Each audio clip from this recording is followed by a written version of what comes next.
Hi everyone, I promise I'm going to be sharing with you on Sunday afternoon the final results from doing Frugal February and how I coped with the challenges of being so incredibly frugal. But in the meantime, I thought it was far more important that I prioritize making a video for you around the coronavirus, how it impacts the global share market, what this means for you and your financial strategy and financial goals, and of course my thoughts and opinions and what I am doing both with my personal portfolio and with $1,000 project portfolio to make the most of these hidden opportunities amongst all the carnage. Now, it is Thursday morning. I have to get ready for work, so come with me and let's chat about your financial goals and the impact of the coronavirus.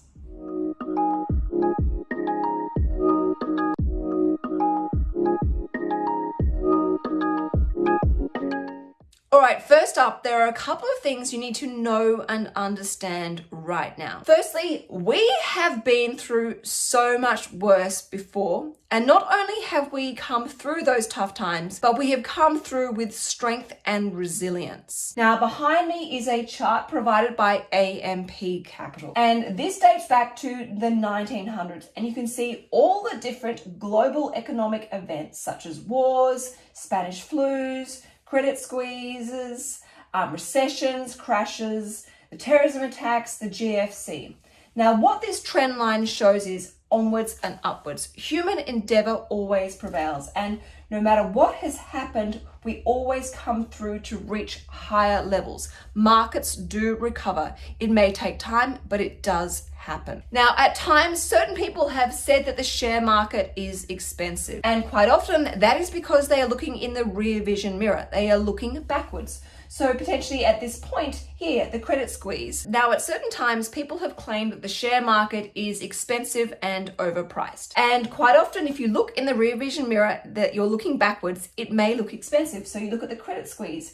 Yes, looking backwards, the market did appear expensive. But if you're like me, and I'm an optimist, the glass is half full type of girl, these were in fact potentially brilliant buying opportunities when you look towards the long run. Now, I have linked to the video description box below this particular chart so you can check it out for yourself. And I highly recommend subscribing to this website so that you can get regular access to one of Australia's most respected and regarded economists, Shane Oliver.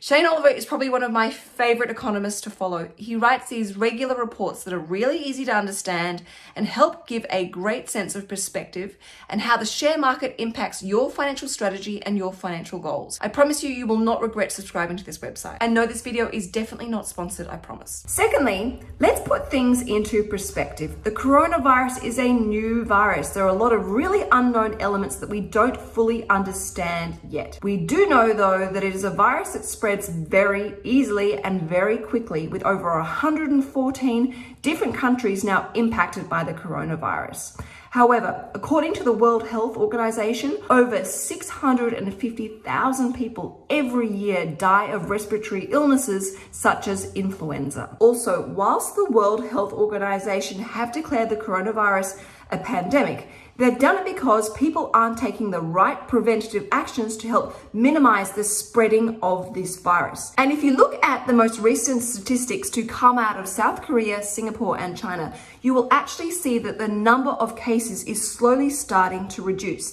And that is because they are taking the right preventative and proactive measures to stop this disease from spreading any further. Also, the World Health Organization has actually come out and said that we can still change the course of this pandemic by changing our actions.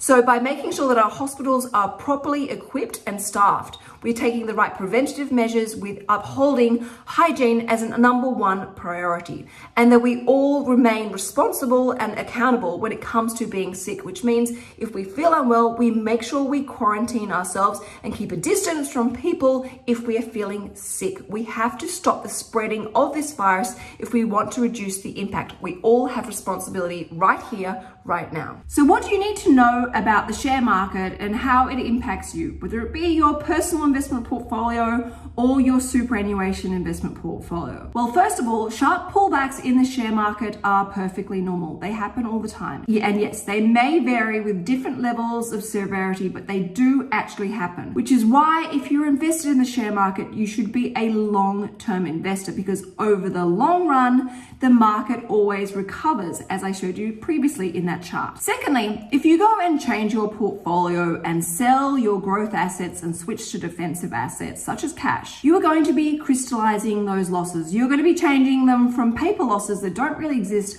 but actually crystallizing them and making them real. You will also no longer be receiving the passive income or dividends from those investments. And thirdly, you also run the risk of not getting back into the market at the right time. You will potentially run the risk of missing the recovery. Now, that is definitely a gamble I would not feel comfortable taking.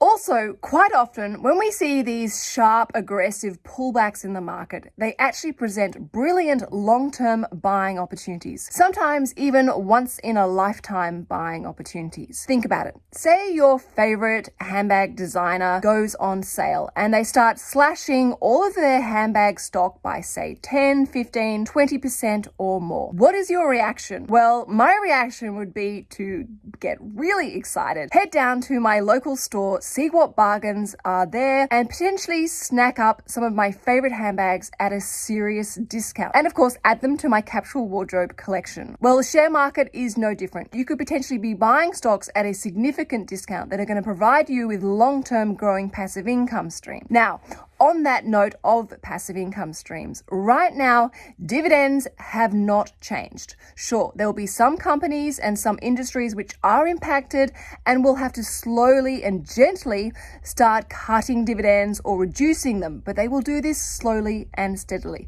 And this is why it is so important that you diversify your portfolio so you are not reliant upon one industry or one company for that passive income stream. All right, so what am I doing with my personal portfolio and the $1,000 project portfolio in a market like this? Well, I'm investing for the long run. I'm looking for good value, quality stocks after doing lots of research. I'm also making sure that my share portfolio is properly diversified, and a great way of doing this is through using listed investment companies and index-based exchange-traded funds.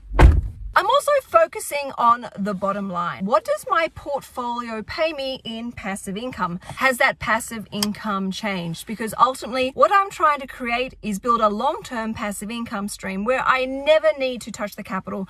I can simply live off the growing income stream through the dividends indefinitely and have financial freedom for the rest of my life. I'm also keeping a very over my margin loan, making sure that at no time does my loan to value ratio ever exceed 50%, so that I significantly reduce and minimize the risk of ever being hit with a margin call.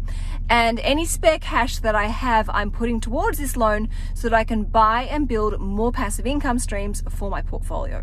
Now, on that note of buying shares, I am not trying the market.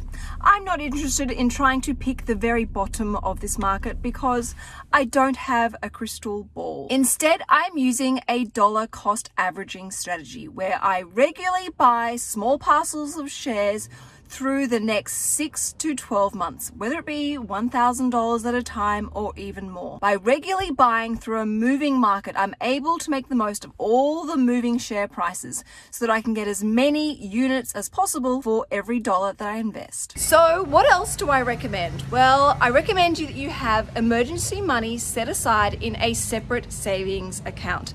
That way, if you get sick, are quarantined, the company that you work for cut your hours or puts you on part-time work, you have enough emergency money set aside to live off so that it doesn't jeopardize your financial well-being.